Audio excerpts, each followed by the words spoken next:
कभी सुना है आपने कि कोई इंसान जिसके दोनों पैर काट दिए गए हों वो चलकर नहीं दौड़कर संसद पहुंचे? नहीं ना, ये कोई स्क्रिप्टेड फिल्म की कहानी नहीं है, बल्कि एक असली कहानी है जो हमारे दिल को छूती है और हमारे इरादों को जगा देती है।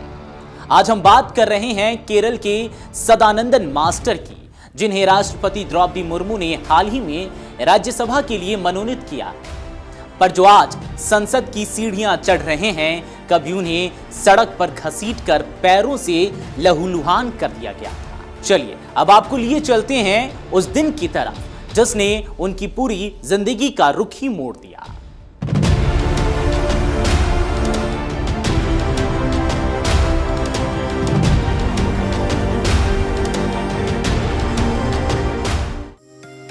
Offering a unique blend of future-ready courses and experience-based learning, Sage University is where we transform passion into profession. 25 जनवरी 1994 तारीख तो बस एक दिन की थी, लेकिन सदानंदन मास्टर के लिए ये तारीख उनकी जिंदगी की सबसे बड़ी परीक्षा बन गई। बहन की सगाई का न्योता देकर लौट रहे थे। घर में ढोल नगाड़े की तैयारी थी, लेकिन जैसे ही वो कार से उतरे, उन पर टूट पड़ा सीपीएम कार्यकर्ताओं का एक वहशी झुंड। उन्हें घसीटा गया, मारा गया और फिर बेरहमी से उनके दोनों पैर काट दिए गए। और इतना ही नहीं, उनके कटे हुए पैरों को सड़क पर घसीटा गया ताकि कभी दोबारा सर्जरी ना हो सके। जरा सोचिए, 30 साल का वो नौजवान जिसके जीवन में अभी बहुत कुछ होना बाकी था, उसके सपने, उसका परिवार, उसका समाज सब एक पल में चूर कर दिए गए। जख्म जब गहरे हों तो दर्द नहीं, जुनून जन्म लेता है। टूटते हैं सपने जब तो इरादे और भी फौलादी हो जाते हैं। इन पंक्तियों को चरितार्थ करता है सदानंदन मास्टर की कहानी, लेकिन सदानंदन मास्टर ने हार नहीं मानी। क्या है ये पूरी कहानी, चलिए अब आपको आगे बताते हैं। कृत्रिम पैरों की मदद से उन्होंने फिर से चलना सीखा और चलना ही नहीं, दौड़ना शुरू किया। 1999 में वो त्रिशूर जिले के एक सरकारी स्कूल में शिक्षक बने। उन्होंने सामाजिक विज्ञान पढ़ाया, लेकिन असल में वो बच्चों को जीवन जीना सिखा रहे थे, हौसले से, हिम्मत से। 2020 में रिटायर हुए, लेकिन समाज के लिए उनकी सेवा कभी रिटायर नहीं हुई। कहानी यहीं खत्म नहीं होती। 2016 और 2021 में भाजपा ने उन्हें विधानसभा चुनाव का टिकट दिया। चुनाव भले न जीते, लेकिन लोगों का दिल जरूर जीत लिया। हार कर भी जीत जाना, यही तो है असली विजय। जो घावों को बना ले पहचान, वही कहलाए सच्चा इंसान। आज वही इंसान संसद में बैठकर देश के लिए कानून बनाए। जुलाई 2025 राष्ट्रपति द्रौपदी मुर्मू ने सदानंदन मास्टर को राज्यसभा के लिए मनोनीत किया। एक ऐसा सम्मान जो सिर्फ राजनीति का हिस्सा नहीं, बल्कि उन लाखों लोगों के संघर्ष का प्रतिनिधित्व करता है जो समाज में गुमनाम है। सदानंदन मास्टर ने कहा, यह सिर्फ मेरा नहीं, मेरे जैसे हर उस कार्यकर्ता का सम्मान है जिन्होंने विचारों के लिए जीवन कुर्बान कर दिया।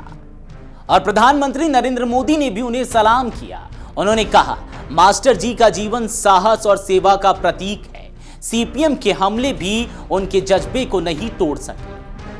चलो फिर से उम्मीदें जगाएं, चलो फिर से इरादे बनाएं, टूटे सपनों की राख से नए सपनों को जन्म दिया जाए। ये सदानंद जी मास्टर, भाइयों बहनों, मैं देशवासियों को कहना चाहता हूं, ये कैसे लोग हैं? ये सदानंद जी मास्टर, उनका कोई गुनाह नहीं था। वो भारत माता की जय बोलते थे। उनका एक ही गुनाह था, वो देश के गरीबों के लिए अच्छे रास्ते पर चलना चाहते थे। और जब उन्होंने अपने विचारों के अनुसार काम करना शुरू किया, तो इन कम्युनिस्ट पार्टी ने उनके दोनों पैर काट दिए, दोनों पैर काट दिए। आज वो आर्टिफिशियल पैर लगा करके आज भी हिम्मत के साथ, सेवा भाव से वे केरल की जनता की सेवा कर रहे हैं। सदानंदन मास्टर आज सिर्फ एक नेता नहीं, एक संदेश है। उनकी कहानी बताती है कि जब मन मजबूत होता है तो शरीर की कमजोरी कोई मायने नहीं रखती। वो बताते हैं कि शिक्षक सिर्फ किताबें नहीं पढ़ाते, वो जीवन जीना सिखाते हैं। और यही है सदानंदन मास्टर की कहानी, एक ऐसी कहानी जिसे पढ़कर आंखें नम हो जाती हैं और दिल कह उठता है, इंसान बड़ा शरीर से नहीं होता, इरादों से होता है। आज उन्होंने संसद की कुर्सी तक का सफर तय किया है, लेकिन हमें यकीन है कि वो वहां से उठकर भी लाखों जिंदगियों में उम्मीद बोएंगे। इस प्रेरणादायक कहानी को आप दूसरों से जरूर साझा करें, क्योंकि हो सकता है कहीं कोई टूट रहा हो और ये कहानी उसके लिए एक उम्मीद की किरण बन जाए। अगर आप ये वीडियो YouTube पर देख रहे हैं तो हमारे चैनल को सब्सक्राइब कर बेल आइकन दबाएं और Facebook पर देख रहे हैं तो हमारे पेज को लाइक करें।